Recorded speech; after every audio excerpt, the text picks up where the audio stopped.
Hello, everyone. Good to see you all. Hi, dear Geshe. Hi. Thank you all for joining, and thank you, Geshe, for those teachings and those really profound teachings. I want to remind everyone that this teaching and all of Dharma Friends of Israel activity is done voluntary, of course, also by our teachers. And if you want to support the teacher and the activity of Dharma Friends of Israel, you can follow the link in the chat, or of course in the page of Dharma Friends of Israel in the website. Also, if you have questions regarding the teachings, you can send them to me in the email, posted also in the chat, and I'm forwarding them to Geshe. So thank you all very much, and thank you very much, Geshe. Sure. Okay, great. Still looking for something? Okay, great. So let's start as usual with setting our motivation. Okay, and that is preceded by some breathing meditation. So first, just watch the breath going in and out as you sit very still and let go of any disruptive thoughts.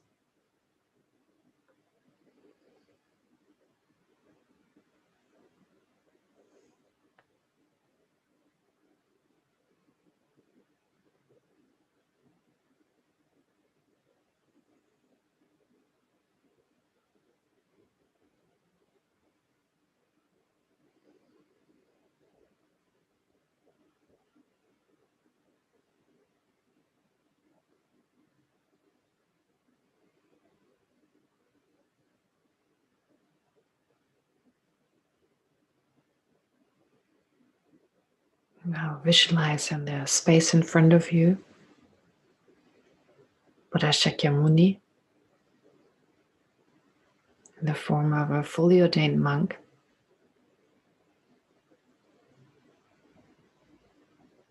As inseparable from your Lama or your Lamas.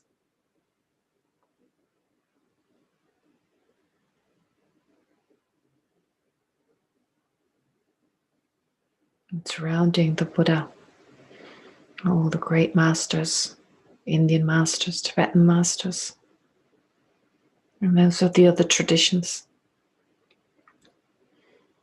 who've obtained the realizations of the Buddha. If not all of them, then they're on the path to attaining the state of a Buddha.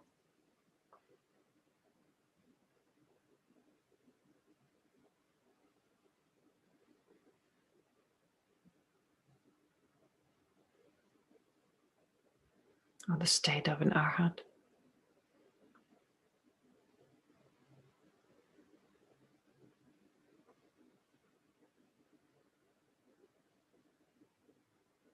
And again, all of these great masters are inseparable from your personal Lama.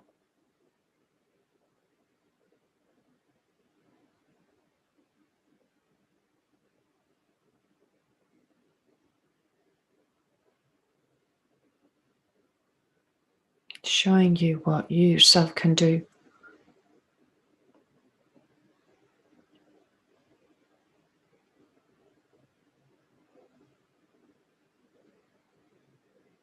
And inspiring you to reach the same state.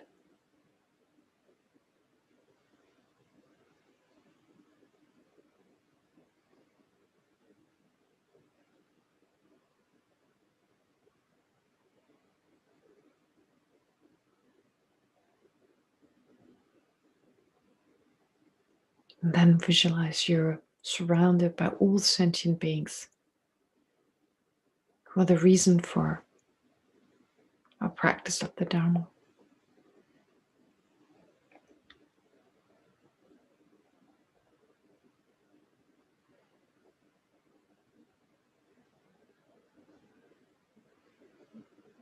Experiencing immeasurable problems,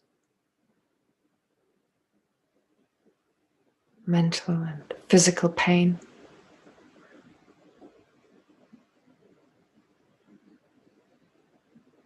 with even their experiences of pleasure being in the nature of suffering.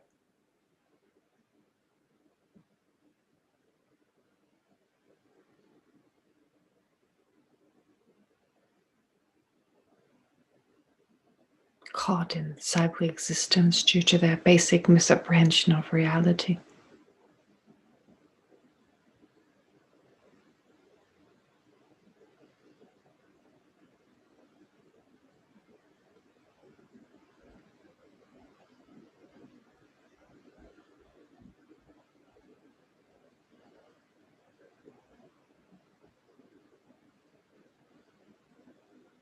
Experiencing so much suffering, especially now during the pandemic.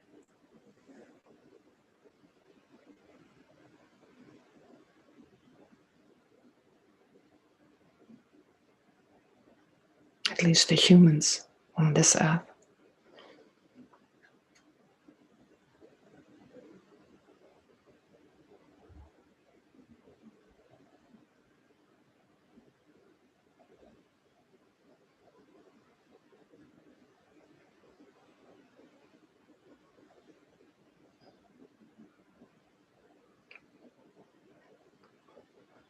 And now start to generate a sense of closeness towards all sentient beings. Since there's no real difference between us and them.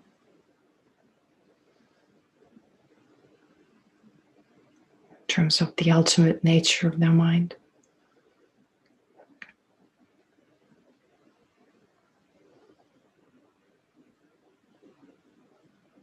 And their basic wish just to be happy. To be free from suffering.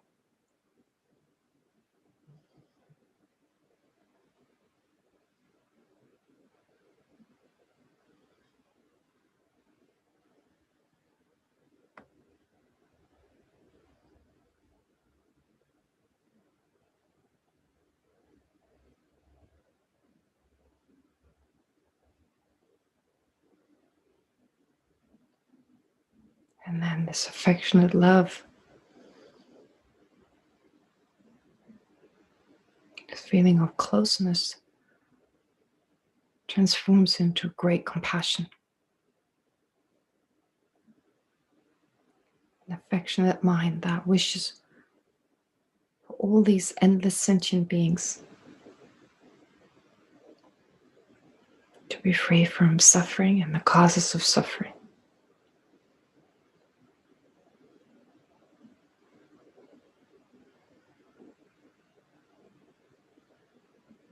And the wish, may I be able to free them from their suffering and its causes.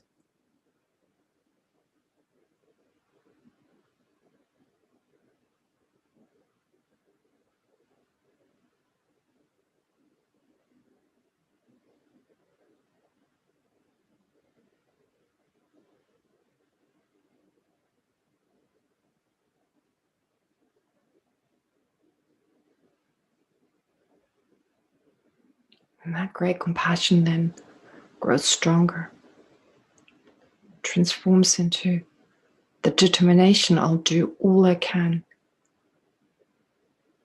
to lead sentient beings away from all suffering and away from the root cause of all their sufferings, the misapprehension of reality.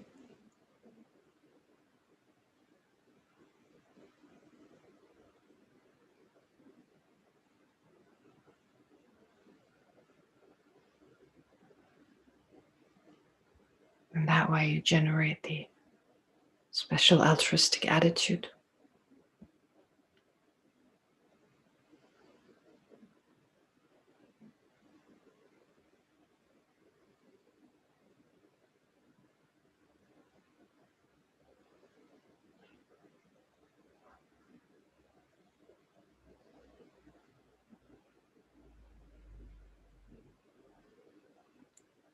But realistically, we're only able to fulfill this determination to be there for all sentient beings if we become enlightened ourselves first. And therefore, generate the mind of enlightenment.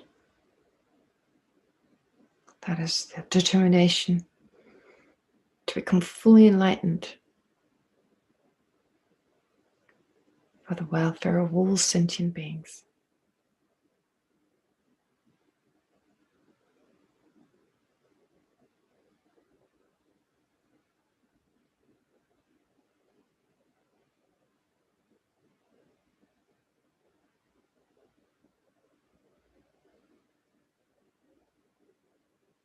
And it's with this motivation also that we continue to study Chandrakirti's text.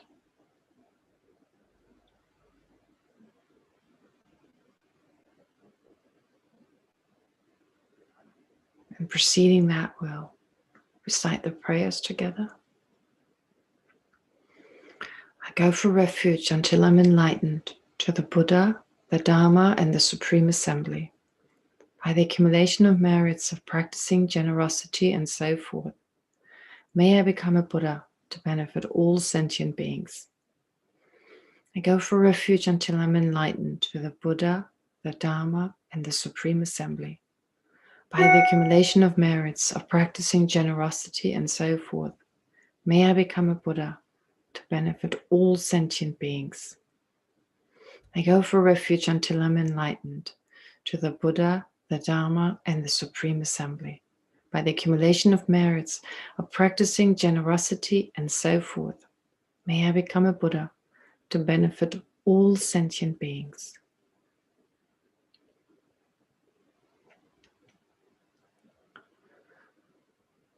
And so now to deepen our determination to become enlightened for the welfare of all sentient beings, may all sentient beings have happiness and the causes of happiness.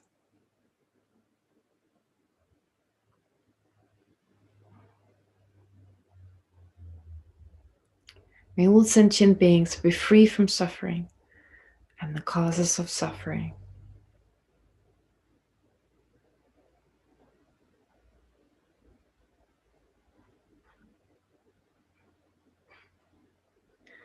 May all sentient beings never be separated from happiness that is free from suffering.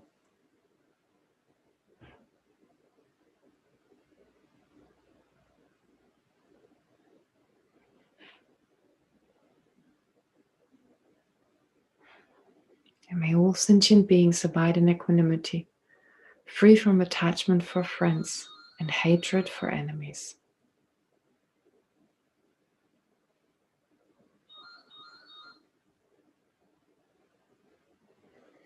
And then directed at the Buddha and the great masters in the space in front of us, who are inseparable from our personal Lama or Lamas.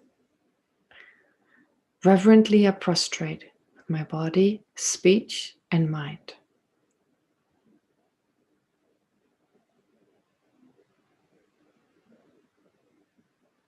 I present every type of offering, actual and imagined.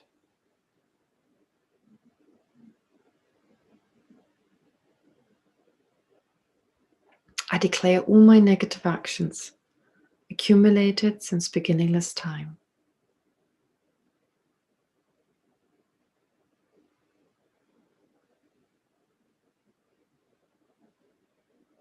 And rejoice in the merit of all holy and ordinary beings.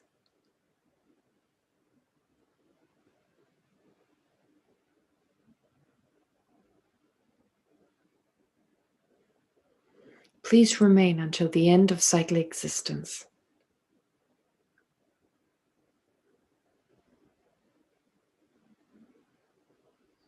And turn the wheel of Dharma for living beings.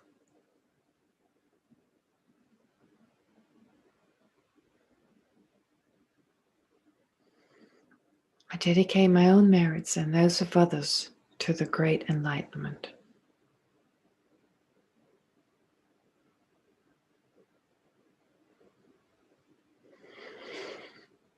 Okay, great. Okay, so we'll continue best with motivation or the practice for next week?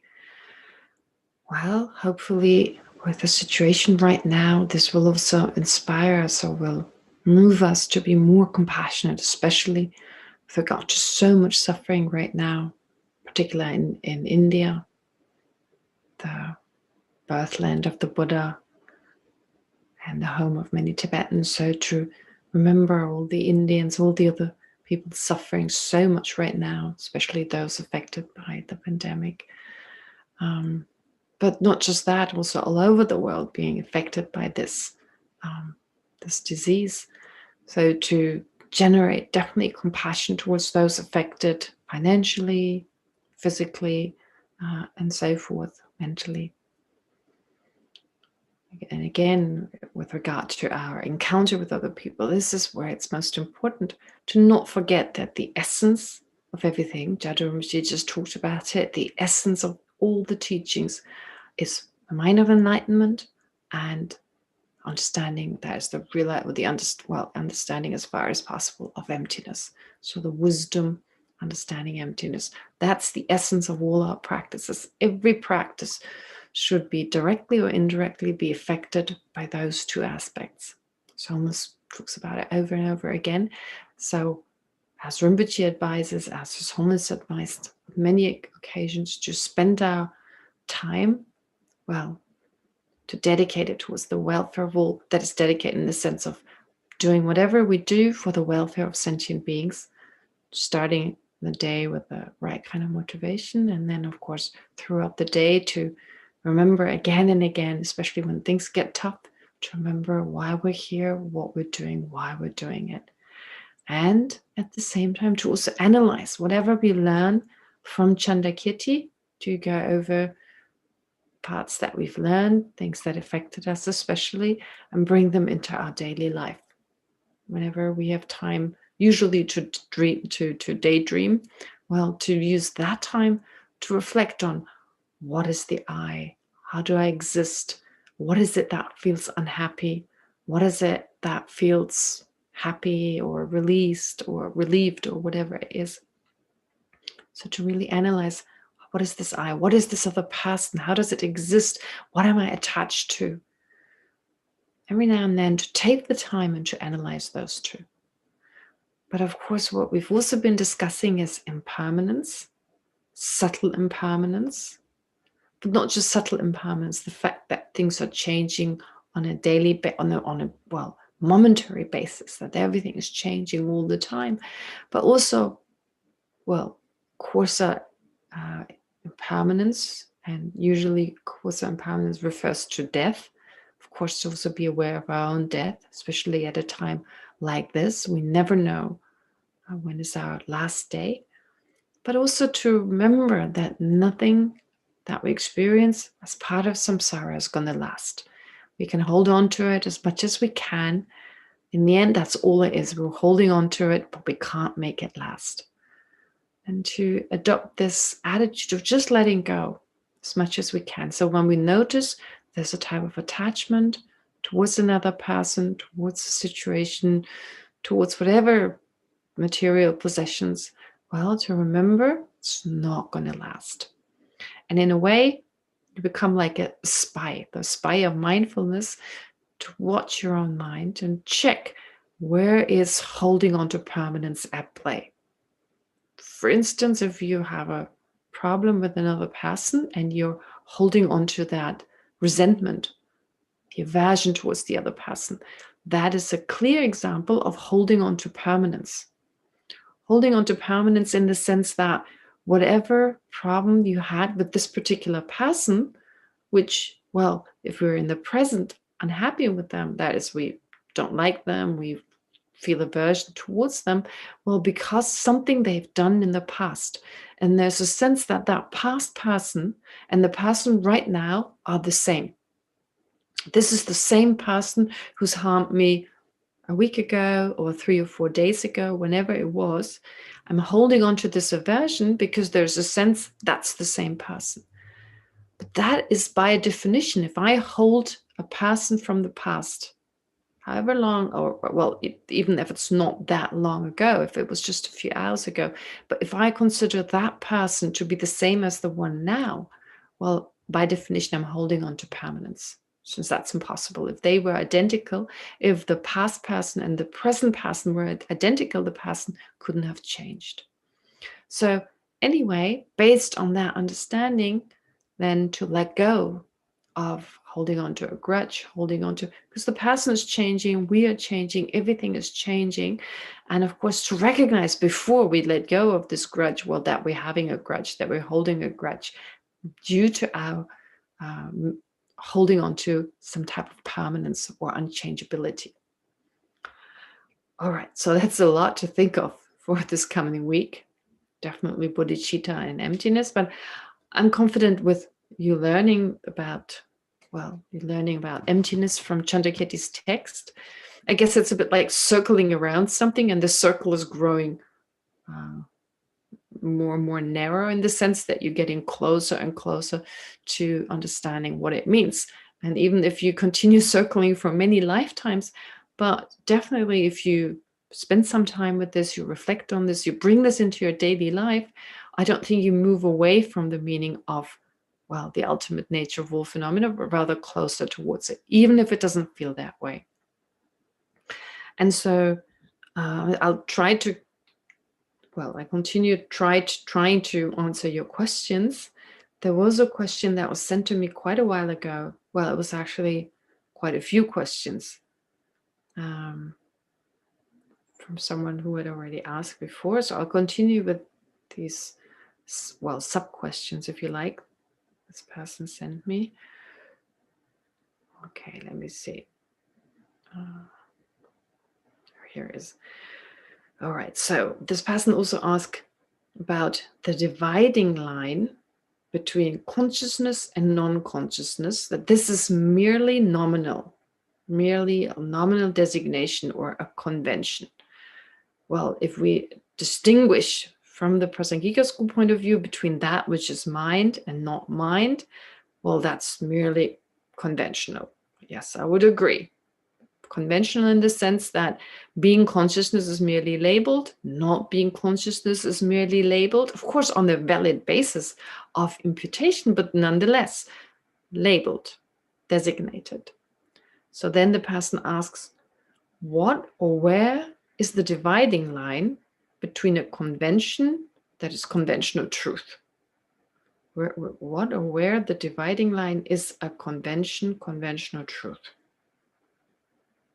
I don't really know I understand this, but basically I think what I need to stress, there's a difference between saying conventionally existent and conventional truth. Those are not the same. Conventional truth refers to anything that exists that is not emptiness, that is not the ultimate nature of a phenomenon. Anything that is not that is called a conventional truth. While the lack of inherent existence of a table, of a person, whatever phenomenon you take, the lack of inherent existence of that is called an ultimate truth. And everything other than that, big, small, beautiful, ugly, table, not table, running, jogging, staying, blue, yellow, whatever, all the other phenomena, they are called conventional truth. Conventionally existent means or refers to how ultimate truth and conventional truth, in other words, whatever exists, how it exists. Conventionally existent means that all these phenomena that we do hold to exist, that we accept to exist, well, they do not exist inherently, but as merely labeled, as just on the basis, of course, it's not like you just label anything, I mean, any phenomenon as just anything that comes to mind. You need certain phenomena, you need certain, things or, objects, phenomena, based on which you can label something. But whatever it is, if you take a table, for instance, well, that is merely labeled on the basis of certain parts That's what you need, the basis of imputation, certain parts that perform a certain function, and you need a labeling mind. Then based on those, or in dependence on those, then you label table. If you took away that label, if you remove that labeling, would you be able to find a table? No, you wouldn't. You would, if you were to look for something that is not just labeled, and that would mean it would have its own it would have an existence from its own side, independent of a labeling mind. Well, if that really existed, hypothetically, if it existed, you should be able to find it. Therefore, phenomena are in that way only labeled. They're merely labeled in dependence on the basis of imputation and a labeling mind. And that is the meaning of existing conventionally. Therefore, even emptiness, that is, even an ultimate truth, or the ultimate truth that is emptiness, even that is merely labeled. It only exists conventionally. It's also just labeled on the basis of imputation and a labeling mind. So that's important. Now, very plainly, we can see this in everyday life. The person continues. If I draw a circle on paper, it is consciousness, karma, karmic action. While the earth drawing circles, circling around the sun, is a dependent arising, it's not karma, not karmic action. Well, I think I understand what the person is talking about, although the wording here, I would kind of formulate it slightly differently. Well, if I draw a circle, or if this person draws a circle, there is consciousness involved. Well, yeah, there's the action. Well, there's the motivation to draw a circle, first of all. Karmic action, definitely karmic action is involved in the sense that, well, it's a volitional action, and even though it's neither virtues nor non-virtues, well, depending on the motivation, it could be virtues, it can be not virtues, but in general you could say it's a neutral action, and it has a neutral result, a karmic result. It's karma, it's a karmic action, it's karma, yes. So karma and karma action are the same thing. If you mean with karma, karmic result, well, of course, certain karmic results, the fact that I actually know how to draw a circle, or I live in an environment, I was born in an environment which enabled me to learn what a circle is and how to draw one, well, you could say even a karmic effect is involved here. While circling around the sun, well, here it's a dependent arising, in the same way as me drawing a circle is a dependent arising, but there's no consciousness, there's no karma involved, no karmic action. Well, of course, the sun, we're not talking about the sun having karma or karmic action or whatever. It circles around the earth, it's actually the earth. So the earth circling around the sun. So the earth, we're not saying that the earth actually has karma, has accumulated karma, or experiences a karmic effect, or there's consciousness. No, none of those. But as us, as human beings, it is said in the scriptures that the environment we live in, that is still affected by our own karma. For instance, as human beings, the classic example, in fact, we see water. When there's a certain liquid, a particular liquid, as humans, we perceive water. For a celestial being, they perceive nectar, ambrosia, or nectar, while a preta being, for instance, would perceive pus and blood. Now, that is due to the individual karma humans, etc., have accumulated, and therefore the environment they perceive is different. So it's based on their karma. I think this example illustrates this very clearly. And thus, the living, for us living in the world that involves, or in a world where we perceive a sun or an earth moving around the sun, etc., all this is part of the collective karma of the beings living in this realm. And if we take the example of water, pus, blood, and nectar, that different beings, depending on their realm, perceive it differently, well, it shows if they're looking at this same bowl of liquid, same in the sense like the basis is the same, but all of them perceive it differently. So if they were able to talk to each other, they would all agree it's a bowl with liquid, but they all perceive it differently depending on their karma. And so, well, maybe another being would perceive nothing there. So, and again, based on their karma, they would perceive empty space, nothing there. But here the example is of them perceiving at least a bowl of liquid. In that case, in that sense, they have the collective karma to see a bowl of liquid. But then the way they perceive it individually is very different. So that shows that in the same place, actually, you can have different beings experiencing the world very differently. So that's quite interesting. And this is how far I want to go. Next time I'll continue with the last part of the question. But that is interesting because that seems to suggest Chittamatra. It seems to suggest, well, I perceive a world, like especially this example, and we'll discuss this further, the example of the bowl of water, or the bowl of liquid, I should say. So Chandrakirti talks about this quite extensively, about what these different beings perceive. Now, this is one of the greatest arguments of the Chittamatra school, which, well, based on the examples we heard, this is not directly mentioned, but saying that everyone perceives something differently, and that we can all agree on. I mean, we don't need to even discuss the different realms of existence, such as the Preta realm or the celestial realm. On top of that, we probably have a hard time accepting it anyway. Let's just take the human realm. If we look at the same object, well, first of all, we're all in a slightly different place when we look at a particular object, right? We cannot be in the same place. And so we all have a slightly different perspective. If we look at a bowl of liquid, for instance, like a bowl of water, we would all call it water, all right. But all of us see it from a different angle, so slightly differently. And there's probably also a different emotion involved. The person who's extremely thirsty, they're so relieved they finally got that water and they look forward to drinking it. There's a feeling of pleasure. While another person who may, for some reason, dislike water, there's a feeling of displeasure.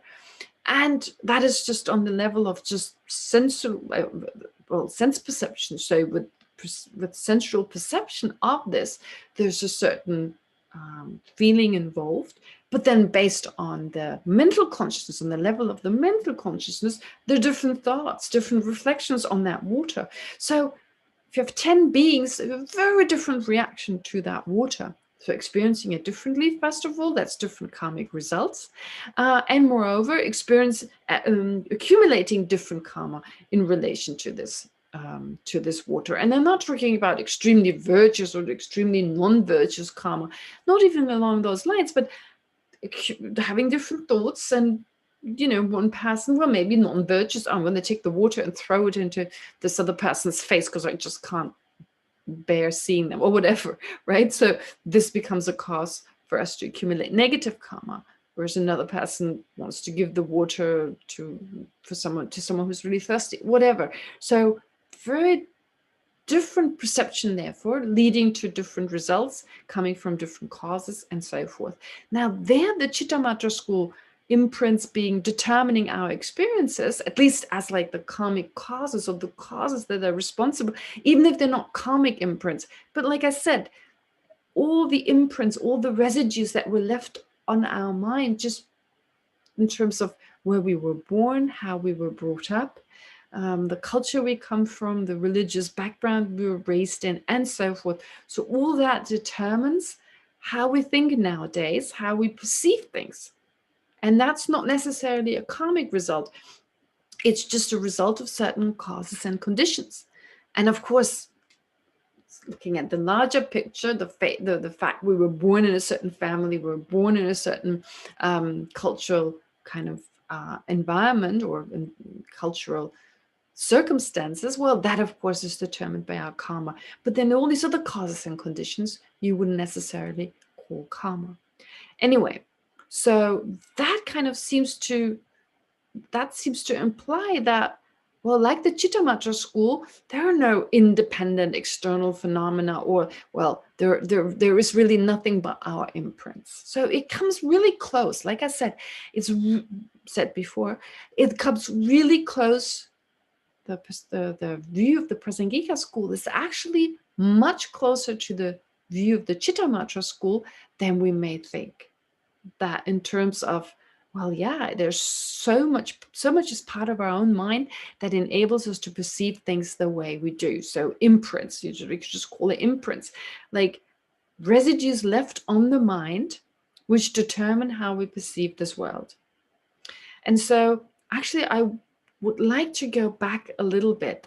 I believe, especially verse 39, and I just want to give you a rough summary. I hope I'll be able to do it quickly today, but I believe we've raced through some of these things quite quickly, and that's fine, giving you some kind of rough idea of what the Chittamatra school and also the Prasangika school in reaction to that is talking about.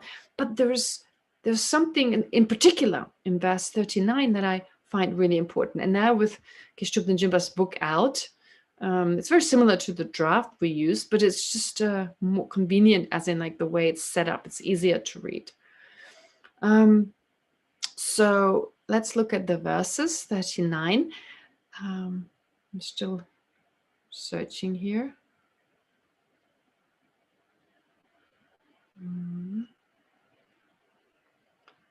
Okay, 39, yes. What is it? What is it? And why is this so important? Well, this is where the Chittamatra school started. And of course, we heard about the foundation consciousness, but that's not what I'm getting into. I want to go back to this state of having ceased. Do you remember? Now, being ceased, Tobten Jinpa calls it. I'm still not sure whether it should not be called having ceased. But I want to say something about this because it's one of the most important ideas of the Prasangika school.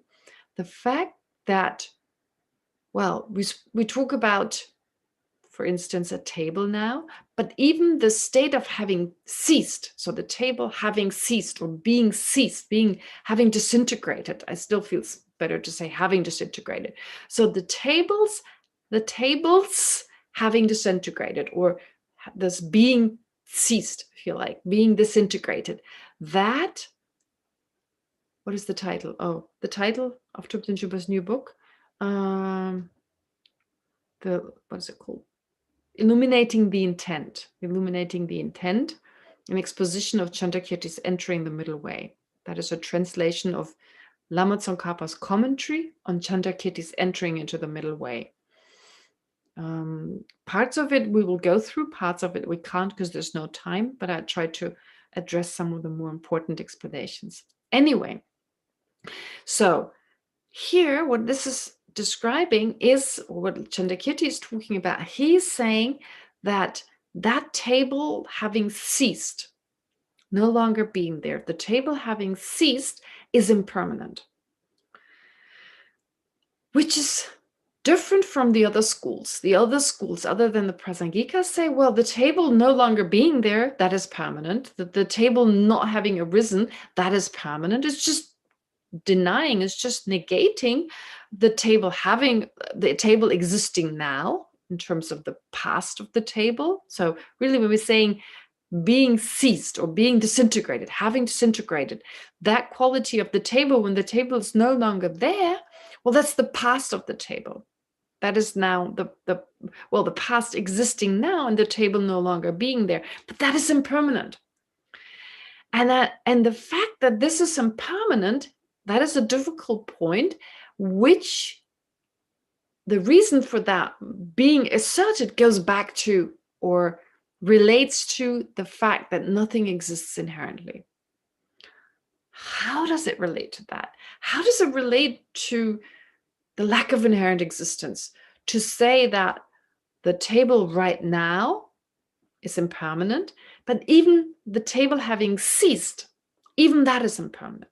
All right, so to give you a simple explanation, a slightly more simple explanation why it's impermanent, first of all, and then to explain how it relates to lack of inherent existence and why the other schools perceive it to be permanent. And it makes sense, it should be permanent based on the other schools. If you assert inherent existence, then the state of having ceased of a table should be permanent. All right. So first of all, a simple explanation. We talk about the table right now, the existing table that exists right now as changing moment by moment. Another word for saying changing moment by moment. So it's merely labeled. We label the action of changing based on the fact that, for instance, the atoms that make up the table are different from moment to moment. So we label changing. The table is changing. But based on the fact that the table is, due to its changeability, moving towards the time when there is no longer a table, we can also talk about the table is disintegrating. Or to use another word, the table is ceasing. C-E-A-S-I-N-G, ceasing. Right? It's right now ceasing. It's still there, but it's disintegrating. So in other words, we're dying. We can say we as humans, we are ceasing. We are basically dying. Okay, in the sense we're moving closer towards our own death. Now we don't usually use this vocabulary in everyday life, but everything that exists, saying it's impermanent is the same as saying it is disintegrating and it's ceasing. We don't really use the word dying. Everything that exists right now is right now disintegrating, is right now changing, is right now ceasing. Those are words that are used interchangeably. And is that permanent or impermanent? That action of changing moment by moment. It's impermanent. It's labeled on the basis of something impermanent. And so that is impermanent as well. There's no reason why it wouldn't be impermanent. And so Lama Tsongkhapa says that just as you would say Leora is impermanent because she's labeled based on impermanent aggregates, well, likewise, we can say that action of disintegrating is something impermanent. But it describes the present tense of changing or of disintegrating. Now, if the present tense is impermanent, the future tense and the past tense, they have to be impermanent too. Why wouldn't they? Right? That's a very simple reason. Why? If this disintegrating, the disintegratedness having disintegrated, well, that's impermanent too. It's because it's again labeled on the basis of the table. On the basis of the table, we label having disintegrated or disintegrating in the future. Even though at that moment when the disintegratedness, having disintegrated, having ceased, the table no longer exists, but it's still labeled on the basis of that, right? There's no surprise that we say the potential for a result to arise. For instance, we have the potential, our mind has the potential to become the mind of a Buddha. So even we have the potential right now, doesn't mean we have the mind of the Buddha right now, okay? So it's independence on something that happens in the future or independence on something that happened in the past, we can still label, okay? So likewise, similarly here, we label the table no longer exists. Let's say the table is gone, has been destroyed, but the disintegratedness of the table, that continues. And that's impermanent. It's labeled, and the disintegrating itself, if that's impermanent, well, its past is impermanent, its future is impermanent. That's the simplest explanation. That makes sense, doesn't it? Okay. Now, on top of that, well, there's a continuum, of course, of the table. The table continues on in a different form, right? And going back, since the previous continuum was the table itself, now the disintegratedness of the table continues on in the form of something else, the broken wood, for instance, now, that is disintegrating. So this disintegrating wood, seen from a different perspective, and therefore labeled in a different way, we can also talk about the disintegratedness of the table. Makes sense, because we're talking about a later continuum, right? So the later continuum. Now, why are we talking about this? We're talking about this in the context of karma. Speaking about karma, well, this is where it came up. So if the Chittamacha says, well, if you don't have an inherently existent mind and you have no foundational consciousness, where you, like a store consciousness or a foundation consciousness, where you leave all the imprints, how do you account for an action done, I don't know, many lifetimes ago, now ripening in the form of a certain experience or being reborn in a certain realm? And in answer to that, Chandrakirti explains, well, when that action ceases, So while it was happening, while the action was happening, it was ceasing, it was just disintegrating. And then the action stopped, and this ceased state, so having ceased, well, that still goes along with a continuum, with a potency. So this having ceased of the action, right? What is there now? What is there now? There's no longer the action, but there's this potency. So this potency goes on, the potency to experience certain results, or having certain experiences as a result of the action that at some point was disintegrating. So once it's no longer there, it leaves a potency, it leaves something there. And that is really the state of cessation of that action. And that's what we call imprint, or just this cease state. And that's impermanent, because it creates, that's the imprint, really, that's what it is. So that creates a certain experience. It has to be impermanent, because otherwise how can it create anything? And how can it be the cause of anything unless it was impermanent? Now, in the other schools, that wouldn't make sense, because they believe a cause inherently creates a result, which means if this action, if I perform an inherent action and that inherently gives rise to a result, well, if that action stops, and if hypothetically, and of course, actually, that's impossible. If things existed inherently, that wouldn't be possible. But let's just hypothetically assume inherent existence was possible, the way all the other schools, other than the Prasangika school, accept. That would mean that if there's an inherent action, it's totally independent of anything, doesn't depend on anything, it's just an action. And then if that action ceases, well, it just stops. And if then hypothetically something else, like an imprint, comes into existence, those two, or let's say like this, like there's a continuation, let's talk about a continuation. Well, there wouldn't be a continuation as such. There would just be the stoppage of that action, and that would be permanent. And there couldn't be a continuum as such. Really, there couldn't be a continuum. So there would just be the stoppage of this action. And then they say, well, they're imprints. But it doesn't really make sense. That's totally unrelated, because it's not like that the action becomes something else.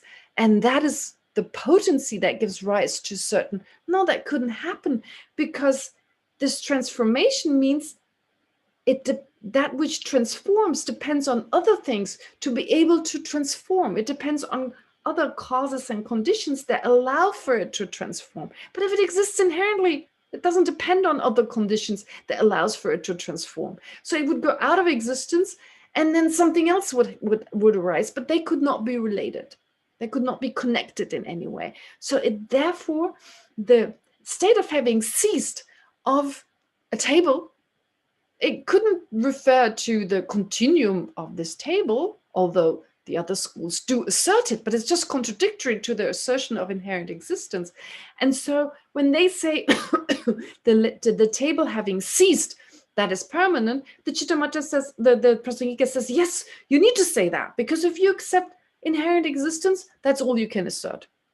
Of course, their reason is slightly different. According to the other schools, they say, no, the table having ceased, that's just a negation of the table, and therefore that has to be permanent. According to the Prasangika school, no, it's merely labeled on that which continues after the table. Based on that, we say, oh, the table has ceased. We're just labeling on that. So there's something continuing. If the disintegrating of the table was impermanent, well, this disintegrating of the table becomes the having disintegrated of the table. What else would it be? Because there's a connection between the table and what comes afterwards, because the table transforms independent on other factors. If it exists inherently, how can they transform? Something can only transform with the help of other things. It needs other aspects. And if it exists inherently, it doesn't depend on anything. How can it become something else? That would be so bizarre. And even if it was possible, but when it stops to exist, it's just gone, and that's it. So there would not be a continuum as such. Really, it would make sense to have a continuum. And so to say it's permanent really makes much more sense. Does that make sense? Right? Okay, I hope that makes sense. I'm using my hands and my face and everything to express this, but I don't know how else to put it. It's really complicated. So, and it's so hard to understand. And I don't know whether I mean, I don't understand it certainly, and I don't know whether I bring it across in the right way. But I wanted to go back to this because it's so hard, and people ask about it all the time. People ask about it all the time. So, okay. Just if you read Lama Tsongkhapa's text, especially on that, it's so beautiful, he explains it so beautifully. And I wrote a few things out here. He quotes, for instance, the 10 Grounds Sutra, the Sutra on the 10 Grounds, where it says also, conditioned by birth, aging and death come about. What is death? Really, what is death? Death is the stop of this life, the end of this life. That's death. That is when mind and body separate. In this life, our body in this life, when the mind leaves this body, we call it death. All right, that's the moment of death. So that actually, according to the other schools, is permanent. That's permanent. But according to this school, it's impermanent. And it says here, conditioned by birth, aging and death come about. So really, when the other schools say, yeah, conditioned by birth, so aging and death were caused by birth, really, they actually have to accept that death is something permanent. So they probably explain it slightly differently, but really, what are the death is just the name, having died, for instance. So having died, well, or death, that's cessation itself. Well, that should be permanent, and it cannot be conditioned by birth. All right. Anyway, what Lama Tsongkhapa also says, so he gives this sutra quote saying, I mean, this of course refers to the 12 links. Well, it relates to them. Birth gives rise to aging and death. And so even death was caused. And what comes afterwards is caused by birth, etc. And then it also says, well, previously, all the other explanations that he gave were from a point of view of a continuum. Okay, so you take a table, now the table is gone, and the state of having ceased of the table, that's gone. But the table can also be subdivided into different moments. So in each moment, you can talk about each moment separately. So not just talk about the table as a continuum made of all these moments, but you can also talk about the table as of the first moment of the table, the second moment of the table. And even here, the first moment of the table is the cause of the second moment of the table. Pretty clear. We can understand that. But not just that. The first moment of the table is the cause of the disintegratedness of the first moment of the table, which takes place during the second moment of the table, and also the third moment, and so forth. So having ceased, the first moment of the table having ceased, when does that come into existence? During the second moment. During the second moment of the table, that is the time when the having ceased, the having disintegrated of the first moment happens. Okay? Okay? That's when it is. And what was it caused by? It was caused by the first moment. The first moment. And so here, what you could say that the disintegrating of the second moment is the disintegratedness, is the cessation of the first moment. The disintegrating of the second moment is the having ceased of the first moment. Does that make sense? I hope I haven't confused you anymore, but even more. But anyway, so this, if you read Lama Tsongkhapa, it's really beautiful on this, and I wanted to stress this again, since this is one of the essential, one of the 8 difficult points, and maybe this has helped to, just briefly to go over this, maybe it has helped your understanding. Okay, so there's a lot to read. If you read the book, if you get the book, if you buy it or you download it using the Kindle. Okay, so 39 is gone. And 39, the verse itself. Okay, maybe let's see the verse itself. After what I said, since actions do not cease in an intrinsic manner. What I said. Okay. Oh, right. That's also important. Not only do they not arise in an intrinsic manner, also they do not cease intrinsically. Okay. We looked at it from one end. We looked at it at the beginning. An action being caused, being created. An action, of course, is causes and conditions that produce it, right? An action of killing someone, well, you need a cause, that is a mental consciousness having the motivation to kill. So that's the cause, but that's also not inherently created. Now we looked at inherent creation, inherent production, but now we look at the reverse end. We look at the end of that. So coming into existence doesn't exist inherently, but going out of existence doesn't exist inherently either. Okay, it's also merely labeled, in other words. It's merely labeled on the fact. What is it labeled on? To say it's simply that this, whatever, this action of killing, now it's stopped because there's no longer any basis based on which I can label killing. Okay, there's no longer any basis there. Or taking the table as an example, well, if the table is destroyed, now the table has ceased. A labeled table has ceased on the basis of whatever is there, based on the fact that whatever is there is the continuum from what was there previous, and now I can no longer call it a table. So a label table has ceased on the basis of that. Okay, but it's also just labeled. So having ceased is merely labeled, which is why I can say there's no inherent cessation. So don't just get caught up in the words, but become aware that when we say it doesn't cease inherently, it just means this process of ceasing is merely labeled, and having ceased is also merely labeled on a certain basis. It doesn't exist inherently. And that being the case, so here it says, since actions do not cease in an intrinsic manner, they remain potent. They remain potent. There's something left behind. There's a connection between the potency and the action. It's not like they're totally unrelated, which would be the case if they were inherently existent. Even in the absence of a foundation consciousness. So you don't need a foundation consciousness when you engage in an action. In particular, well, actions motivated by the mind. Here it's mainly based on the imprints that are left on the mind. The imprints here really refers just to this ceasing, having ceased of that action. And that remains potent. That remains potent and has the potential to give rise to a future experience. Now, we have these really concrete ideas. There's like the potency here, and the mind is here, and it's like a foundation consciousness is almost like a pot that carries these imprints. And even if we don't use the foundation consciousness the way the Chittamata explains it, we still need a basis. So the mental consciousness, as if it was like this pot that contains all these imprints. We have all these ideas in our mind, possibly visual images that help us to understand that. But this concreteness, well, it's always mixed with the sense there's something intrinsic there.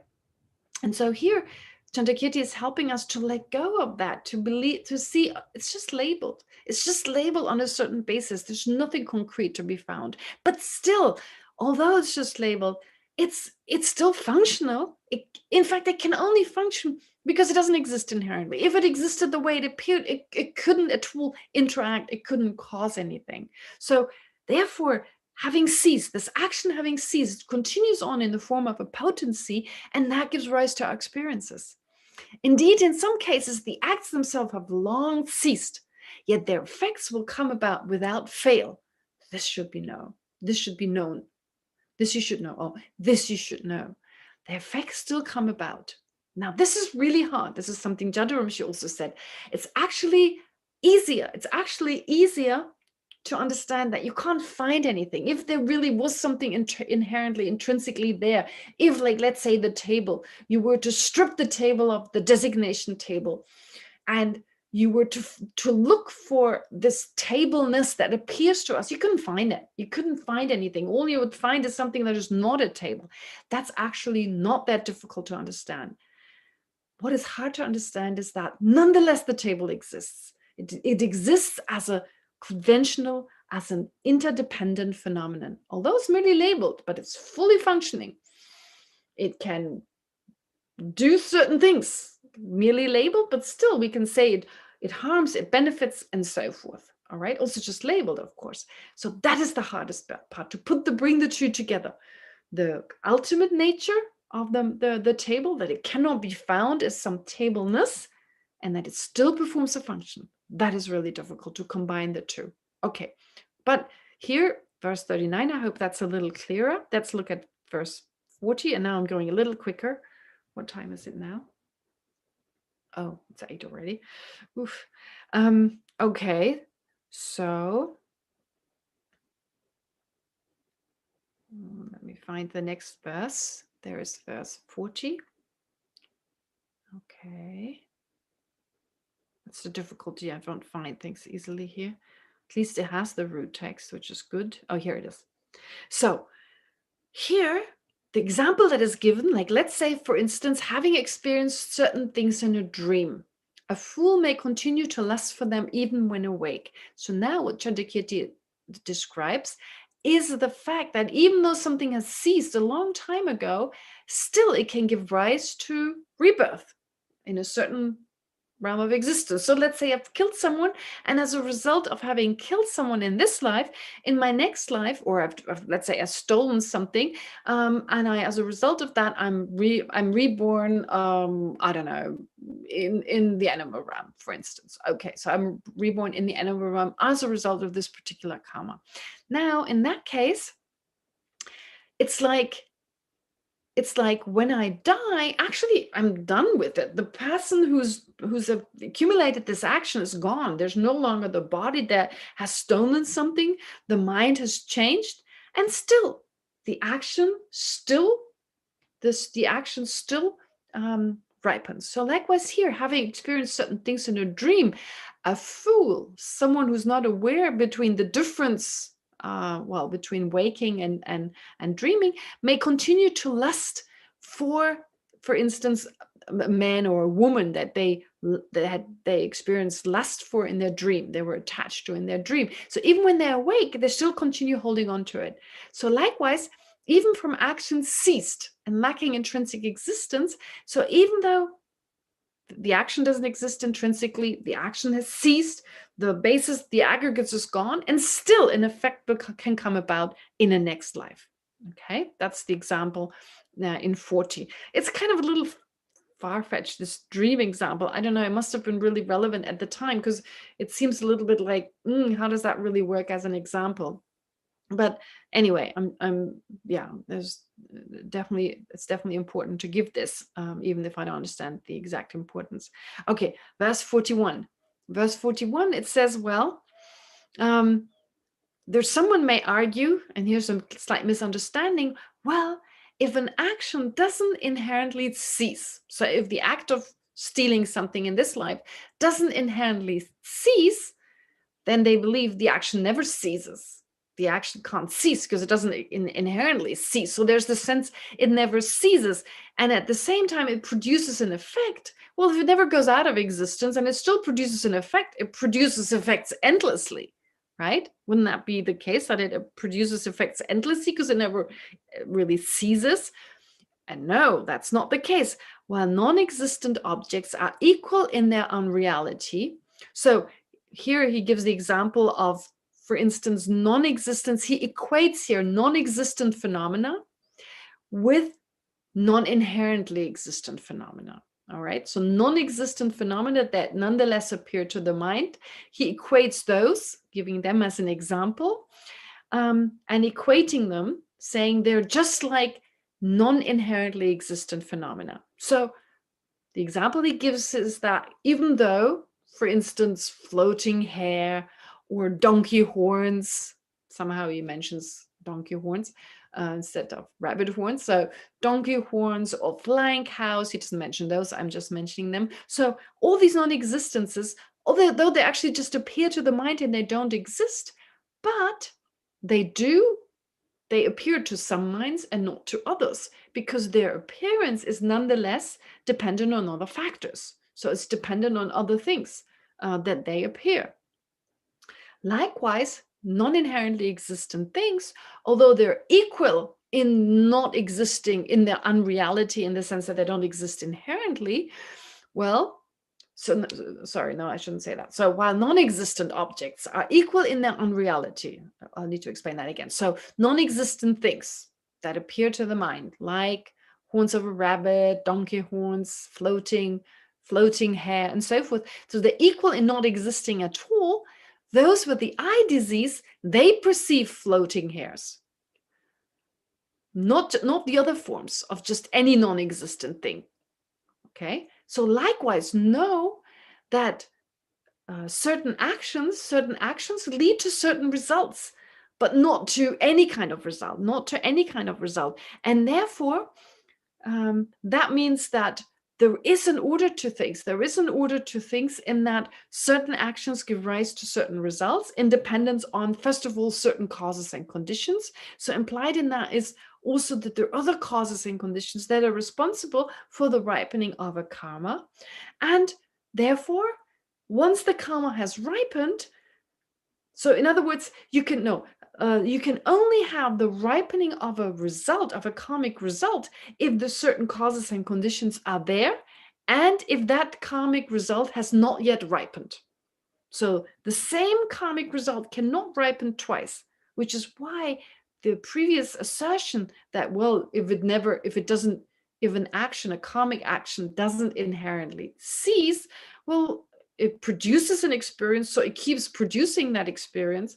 And the Prasangika school says, no, that's not true.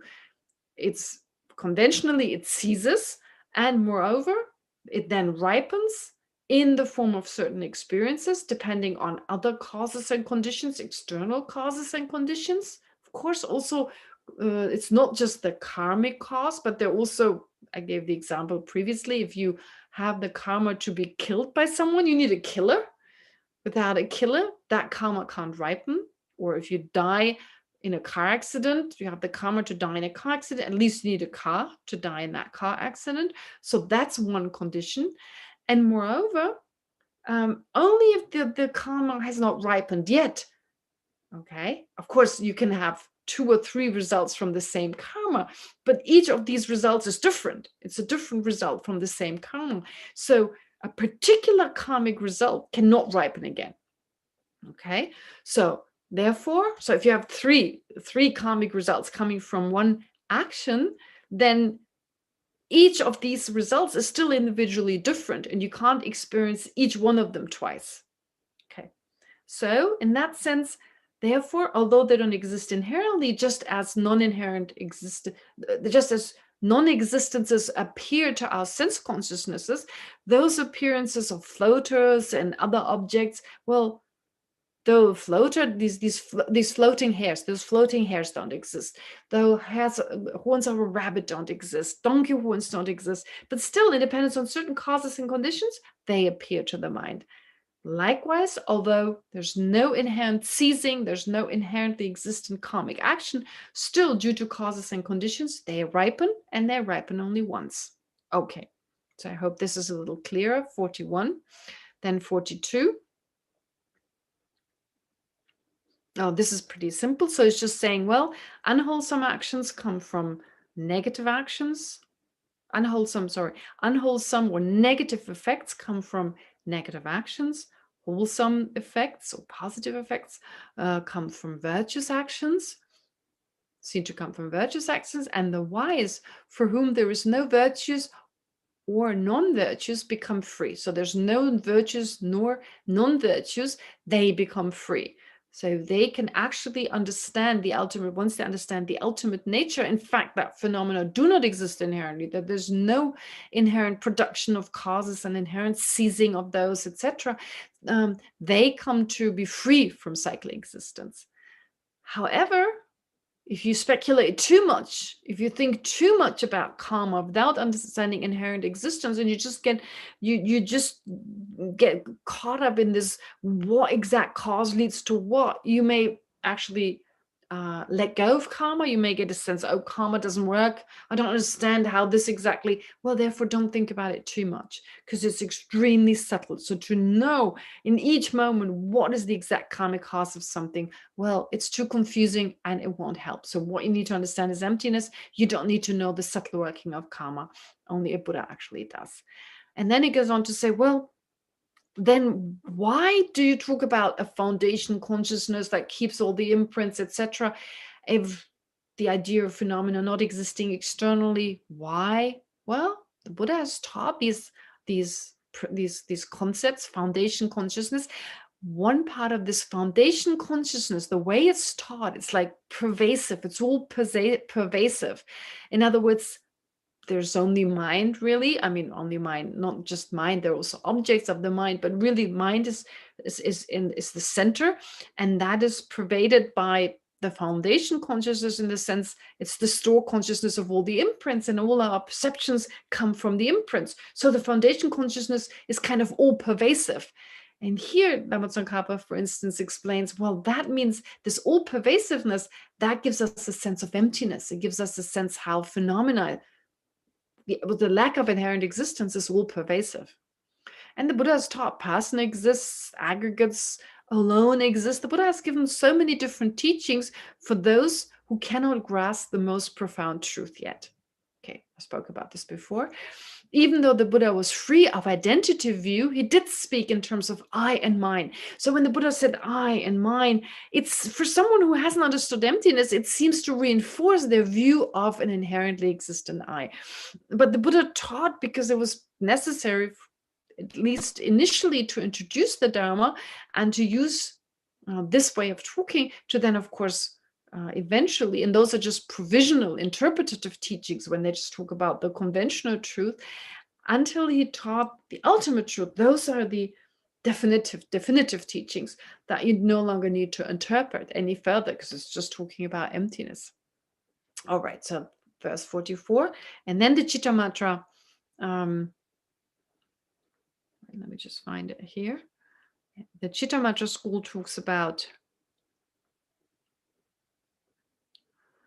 okay, now don't find 44.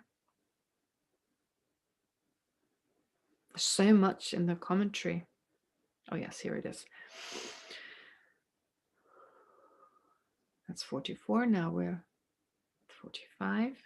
I hope 44 is clear, but I think it's pretty, yeah, it's pretty simple. Then 45. Here, oh yeah, from then onwards. So having said everything that we said before, it was just talking about, well, things not inherently ceasing. We had that whole discussion.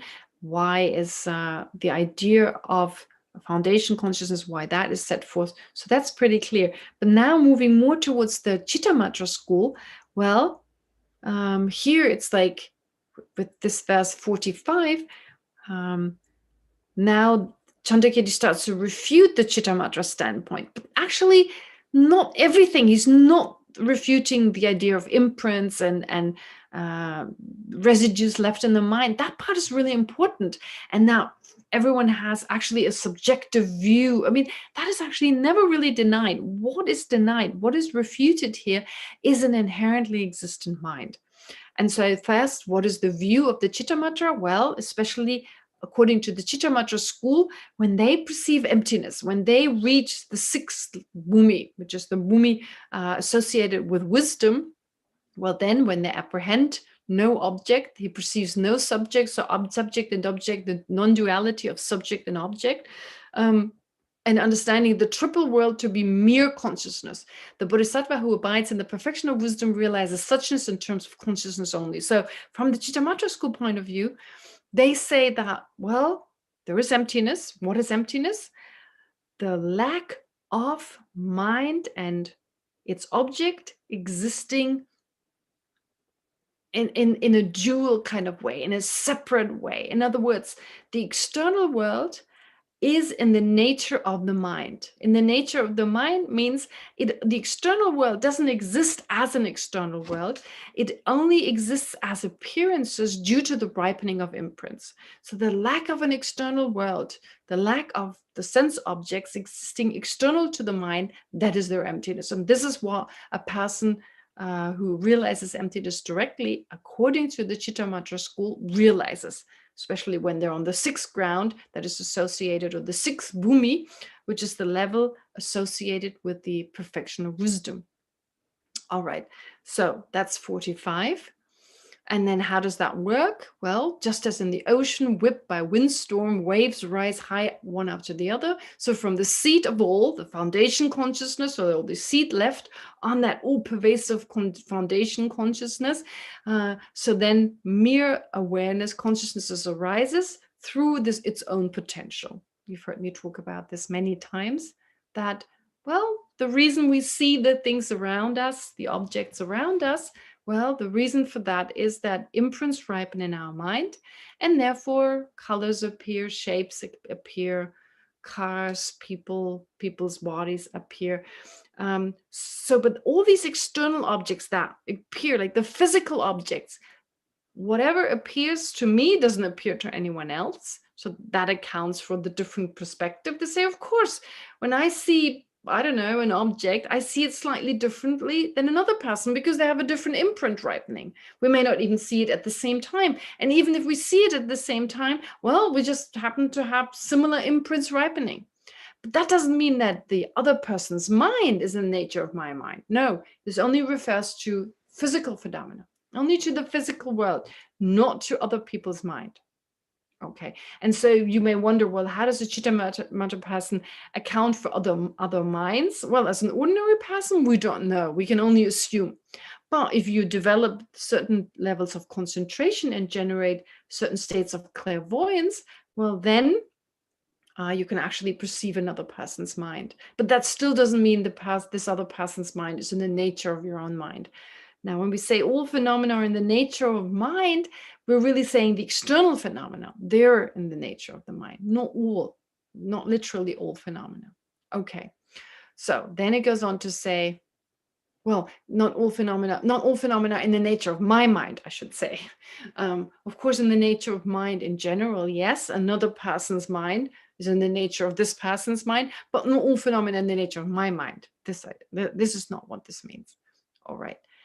And then it goes on to say, well, therefore, in verse 47, we distinguish between different phenomena, in particular dependent phenomena or dependent natures, which is another word for saying impermanent phenomena.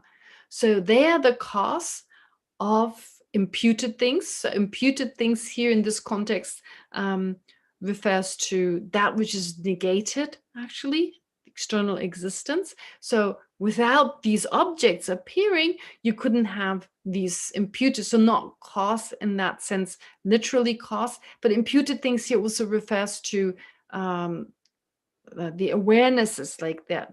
Let me just check, where is it? 57.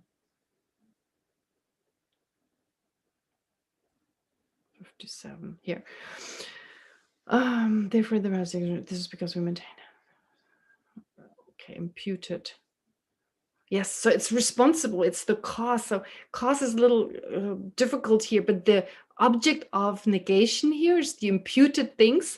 So perceiving subject and object as separate. You still need an impermanent phenomenon that gives rise to that misapprehension with regard to perceiving things incorrectly. And moreover, it's also so imputed impermanent phenomena. It's said here. It explains in this particular verse are responsible for samsara, in that they are the basis that give rise to the misapprehension.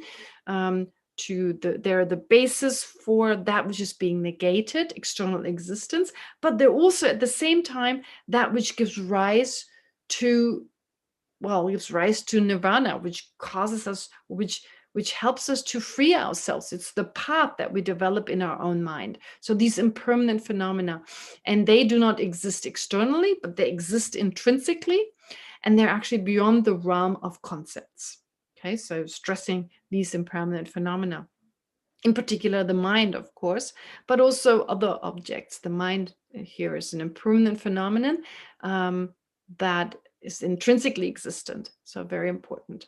And now the question that arises, well, what is your reason for saying that the mind exists intrinsically? So if you say like a dream in verse 48, if you say the mind exists intrinsically, well, really, this doesn't work properly. This doesn't really work when you say the mind exists inherently based on the dream example. Well, the reason being the dream example, it's only saying that the objects don't really exist. But actually, it doesn't mean, when you say the objects don't, you see, what the dream example is showing, that the external objects don't exist externally, but exist intrinsically, and that the mind exists intrinsically. But how do these dream objects, if they're just appearances to the mind, in what sense do these dream objects actually show that they exist inherently? So they don't, based on that, you don't come to understand. So this example doesn't establish that the objects in the dream exist inherently. They don't establish that, but rather the opposite. They establish that the objects in the dream do not exist inherently, and the dream mind doesn't exist inherently. Okay, so according to the Prasangika school, that doesn't prove anything. It doesn't prove that the mind exists truly, and that even the objects in the dream, that they exist truly and inherently, just not externally. Okay, that's what it says in 48. And in 49, Chandrakirti argues, well, if you say that the mind must exist because remember our dream when we wake up, it must exist inherently, well, the same must be true of external objects. External objects must also exist because we also remember those. So if you say external objects don't exist, but it exists inherently, and the mind exists inherently too, well, you have to also say the same for external objects because you remember that you've dreamt about them. For just as you can recall in terms of I dreamt this, similar recollections exist for external objects as well. Now he goes on to say, you may say, since there's no visual cognition in sleep, no external object is seen, and thus mental cognition alone exists. It's the aspects of the mind that are grasped as external. So as in dream, it is the same with a waking life. Okay. Let me just look for it here. That's verse 50. Okay.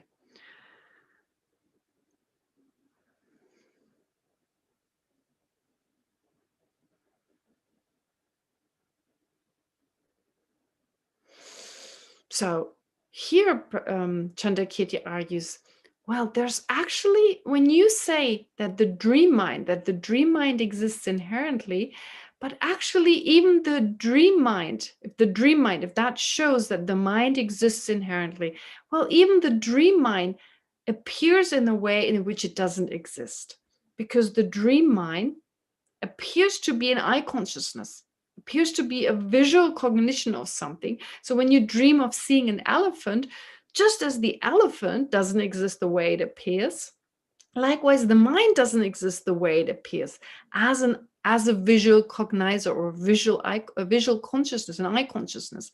So since there's no visual cognition in sleep, no external object is seen, and thus mental cognition alone exists. So it is the aspect of the mind that are grasped as external. So as in dream, it's the same with the waking life. So therefore, it seems that this mental consciousness, really it's mental consciousness, but it appears to be something else.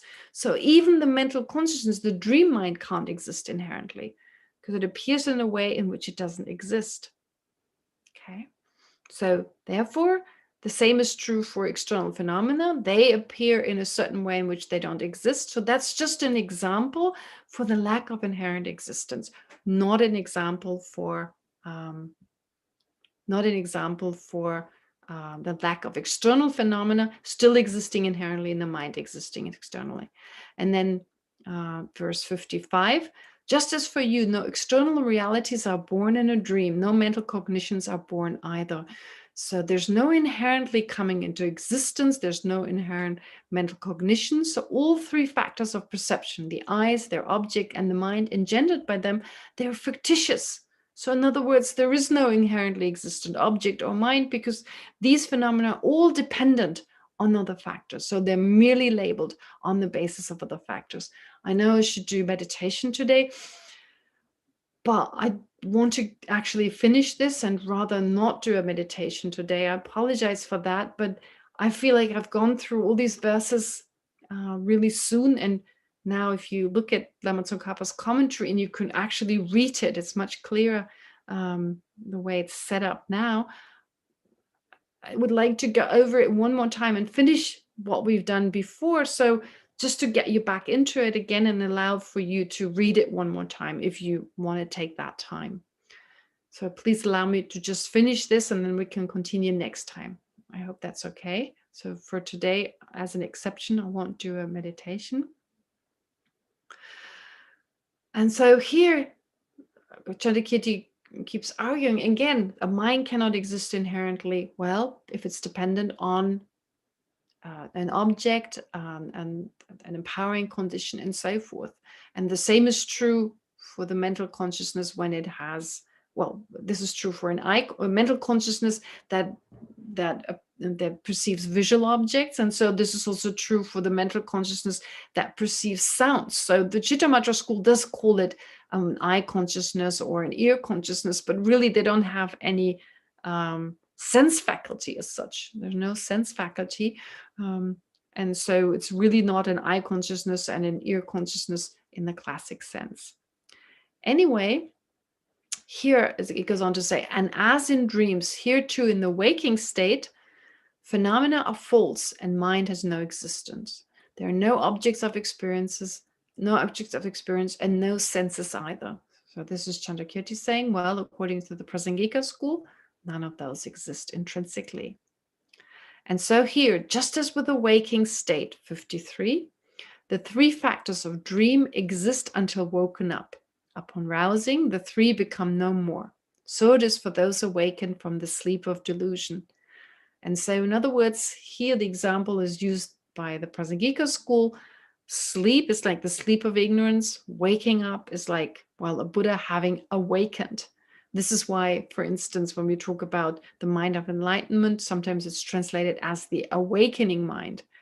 Awakening, as in the Tibetan word, is slightly different to the word mind of enlightenment. It means like the mind arising or the mind being born, if you like. So sometimes in English it's translated as the awakening mind, not the awakened mind, but the awakening mind, because that is the cause for the state of having awakened, the state of a Buddha. All right, so this is how the dream example is used in the Prasangika school. Okay, just let me just make sure I don't forget something. Then the Chittamatra uses another example. They use the example of floating hair. They say, all right, if the dream example doesn't work, well, we use the example of floating hair for a person who's got defective sight. So the cognition of one suffering from defective sight perceives floating hair because of his malady, because of his disease. For such cognition, both floating hair and its perception are true. For those who have clear sight, both these things are false. So if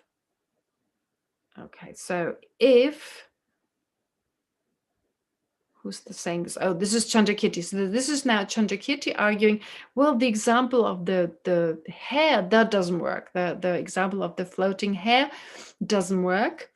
So the Chittamatra school argues with the floating hair, saying, well, it's only due to imprints. But then Chandrakirti says, well, then it doesn't matter whether you have the disease or not. If it's not dependent, if you don't have, if the mind is not dependent on other factors, well, then the person doesn't have to be sick. The mind could just perceive anything.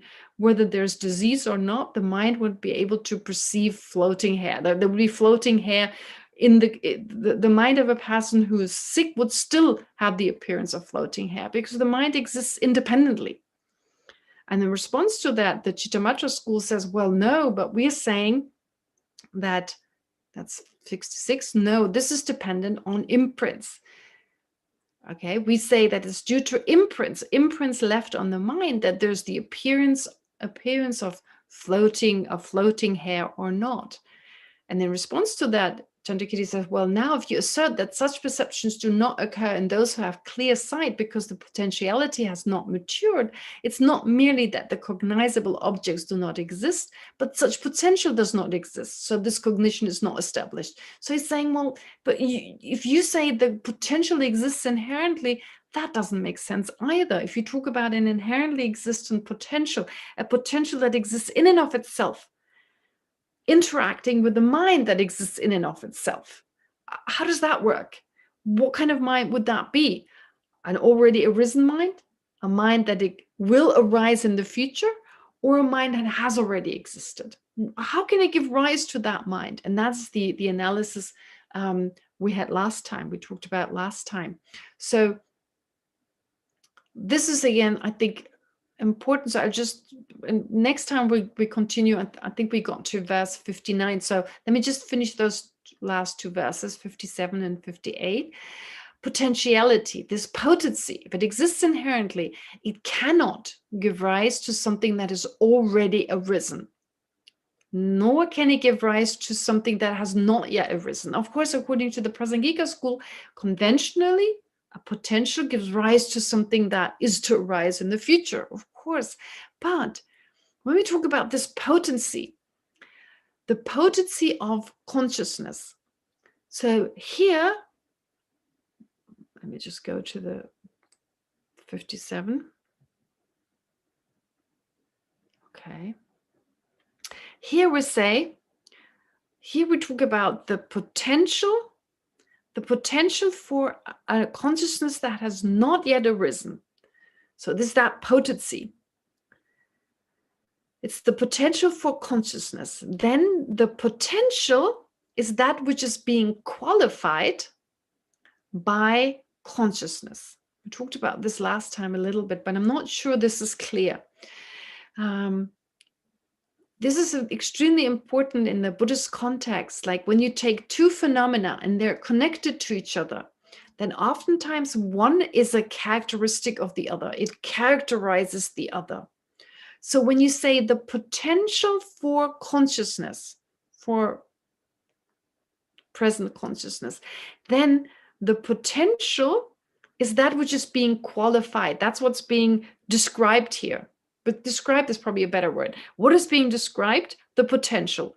The word consciousness describes the potential here, because when we say potential for consciousness, it becomes clear what kind of potential it is. So it's being described. What is it that describes it? The qualifier is consciousness. But if the consciousness is not there yet, how can you describe the potential? So in other words, how can it be the potential of something if that something doesn't exist?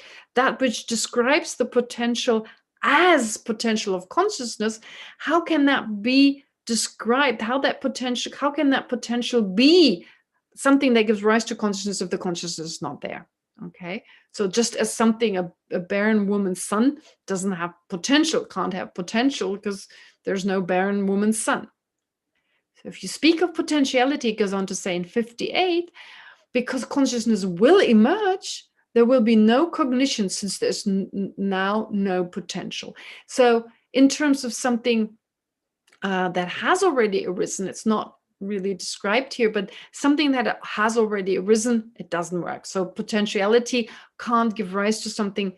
A potency can't give rise to something that has already arisen. Lama Tsongkhapa explains it in more detail, because that would mean either, well, they exist at the same time. So if they're cause and effect, it doesn't work. And if they're of the same nature and still they're cause and effect, it also doesn't work, because that would mean the effect arises from itself. If they're of a different nature, well, still you have cause and effect existing at the same time.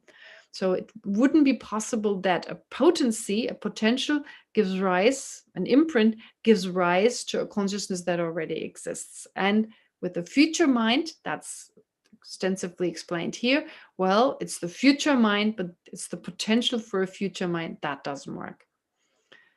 All right, okay, so let's leave it at that. I apologize. I thought this explanation would make things clearer, but I don't think it necessarily did, because it was so much. I just went over it again, and I found it so beautiful to read Now, what Lama Tsongkhapa, well, the English version of what Lama Tsongkhapa said, and I thought it's so much clearer now. And my hope is that you can actually read it for yourself and be patient with yourself if you don't understand everything, but at least those verses we went through and these arguments. Maybe not all the arguments are clear, but it's all part of this process of better understanding what Chattakirti, what Nagarjuna is talking about, in terms of the I does not exist the way it appears. It can't give inherently rise to anything. It's not inherently the result of anything. And it's all part of this process of fully understanding how we really understand, of how we really exist. And those are little pieces of the puzzle, but they're important still to see the whole picture. And that's why I stressed it more. But next time I'll continue, we go on. I'll cover a little bit more than I did today, definitely new verses, and we'll have time for meditation. So if there was any confusion, I'm sorry for that. I apologize. All right. So let's conclude now. The very last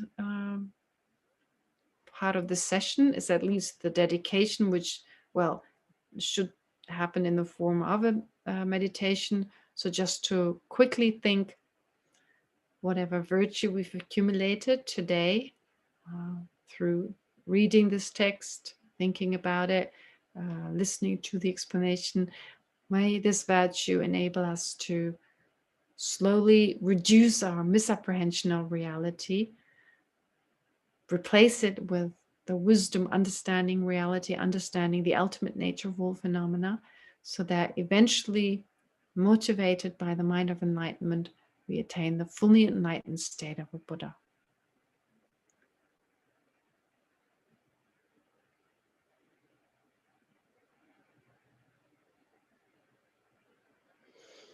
But not just that. At the same time, may the hardships we go through trying to understand this very difficult text and the ensuing virtue that we accumulate also make a difference in this world right here and right now. May have an effect on those around us suffering, those who are sick, like Tali Lubin and everyone else suffering right now in your own country and other countries. May they soon get better, and may in general have this action have a positive effect in the way described by Shantideva. And he says, may all beings everywhere, plagued by sufferings of body and mind, obtain an ocean of happiness and joy by virtue of my merits. May no living creature suffer, commit evil, or ever fall ill. May no one be afraid or belittled, with a mind weighed down by depression. May the blind see forms and the deaf hear sounds. May those whose bodies are worn with toil be restored on finding repose. May the naked find clothing, the hungry find food. May the thirsty find water and delicious drinks. May the poor find wealth, those weak with sorrow find joy. May the forlorn find hope, constant happiness and prosperity. May there be timely rains and bountiful harvests. May all medicines be effective and wholesome prayers bear fruit. May all who are sick and ill quickly be freed from their ailments. Whatever diseases there are in the world, may they never occur again. May the frightened cease to be afraid, and those bound be freed. May the powerless find power, and may people think of benefiting each other. For as long as space remains, for as long as sentient beings remain, until then may I too remain to dispel the miseries of the world. Okay, great. Now, as I said before, if you can get this book by Thupten Jinpa, has been translated by him. It's actually by Lama Tsongkhapa, called Illuminating the Intent. It's available on Amazon.com and on other Amazon websites, I believe, probably in some bookstores too. So at least you can get the Kindle version if you can't get the book or don't want to get the book. So I can only recommend it. I think it's a really beautiful translation. The draft is already around, but it's got mistakes in it, words are missing. So it's much easier to actually read this. And of course, not to forget the advice for this coming week, which is of course based on His Holiness and Jadaramji's advice, the mind of enlightenment, bodhicitta, to bring this into our own life as much as possible, to try and remember again how no matter how busy we are, we're never too busy to daydream. So to slowly make it a habit, instead of daydreaming, to remember bodhicitta. And of course, what we've learned so far about emptiness, and at the same time to also become more aware of the impermanence, of the constant change, that nothing remains the same and there's nothing really to hold on to. All right, so 10 minutes over time, I apologize. Okay, so have a great week, nice evening, and I see you again next week. All right. Thank you. You're welcome. Thank you very much, Geshe. Thank you, Geshe-ma. Okay, thank you. Dankeschön, Gisela. Gute Nacht. Thank you. Leider Talk. Gute Nacht. Thank you. Gute Nacht. Thank you, Dharma friends. Thank you all. Thank you so much, Ma. Thank you, everyone. Goodbye. Thank you all. So, Everyone, see you again.